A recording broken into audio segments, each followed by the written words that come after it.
Black Money Records Hıdırlıyor. Yup Berde Siga Citizen Rap kefil kefillen Yaramaz adamı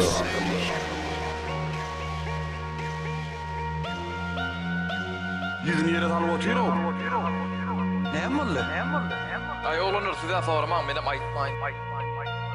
Oğlumuz köçeğin davasını çözeyen olsa pullum köşeneyenlerdir. Keyfim öfkelendi, kıyfınım elimde.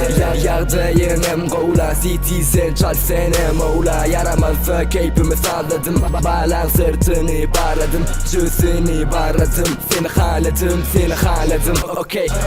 Keyfim kellemde, dolly mate 8 dime. Sen bana yaramazsa keyfimi salladı, seni öye kaytdime. Passancık menden korkup yerine dime. Ona dime, bana dime, degem o özümden pesere. Götünü bulama, yüzüne degerem men yumruğum. Gepleme yum ağzını, keyfimim sadece yaramazsa. Men derecem beyik, sana karamazsa. Belki bulur, ulanır, adam bulur, bulurum, kovlanır. Kıyzan dolu bu hovlular, artık mı canım kovdular. Ne ilip kirken ediydim. Öylünün son kovluk yoktun, billik kovul no.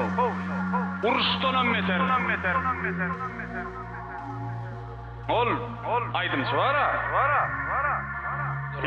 Olunur zeybe. Ama sen devam etmezsin sandım. Onu devam edecekse gel taberim, ben devam edeceğim.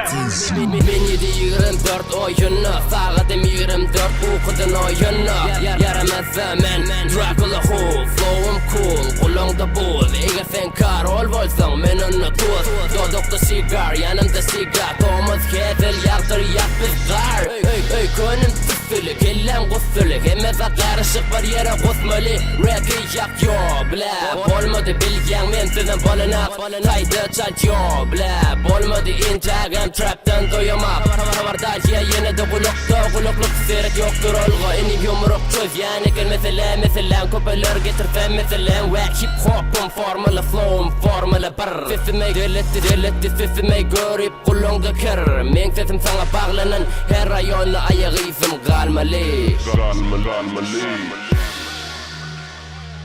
Ağay bular nereden yerler kız bizim başımıza tuğla yal var.